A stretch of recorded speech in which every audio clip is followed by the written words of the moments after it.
வணக்கம் மக்களே. குறிப்பாக தற்பொழுது இலங்கை கடற்பரப்பில்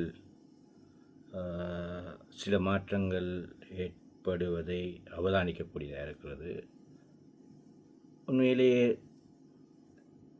2-3 வாரங்களுக்கு முன்னதாக மட்டக்களப்பு கடற்பரப்பிலும் அதிகளவான டொல்ஃபின் மீன்களின்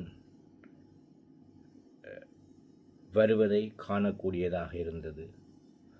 அதேபோன்றுதான் நேற்றைய தினம் மன்னார் கடற்பரப்பில் அதிகளவான டொல்ஃபின் மீன்கள் வந்து விளையாடுவதை கண்ணூராக காணக்கூடியதாக இருக்கின்றது. அந்த வகையில் இந்த டொல்ஃபின் மீன்களின் வருகை என்பது பெருங்கடலில் ஏதும் பாதிப்புகள் அல்லது ஏதோ ஒரு மாற்றங்கள் ஏற்பட்டுள்ளதா என்ற ஒரு கேள்வி உருவாகி கொண்டிருக்கின்றது. இதே போன்றுதான் எனக்கு தெரிந்த வரையில் இலங்கையில் சுனாமி ஏற்படுவதற்கு முன்னதாகவும் பல அறிகுறிகள் தென்பட்டது. அந்த வகையில் அதிகளவான சிறியதாக பாம்புகள் கரையொதுங்கின. அதேபோன்று இந்த டொல்பின்களும் கரையில் வந்து விளையாடி சென்றிருந்தன. இவ்வாறு பல விடயங்கள் இருக்கின்றது. ஆகவே அதோடு ஒப்பிட்டு பார்க்கையில் ஏற்கனவே ஆழிப்பேரலை தாக்கி பல வருடங்கள் போகின்ற நிலையில் இந்த டொல்ஃபின்களின் வருகையும்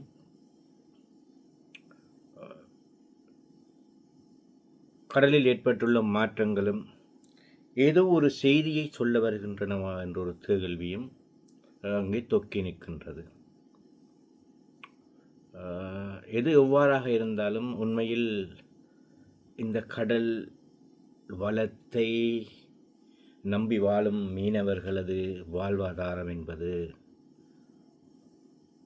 ஒரு கேள்விக்குறியாகத்தான் இருக்கிறது. குறிப்பாக இந்த இறுதி 3 மாதங்கள் ஜனவரி வரைக்கும் மீனவர்களுக்கு மிகவும் சவாலான மாதமாகத்தான் காணப்பட்டிருக்கின்றது.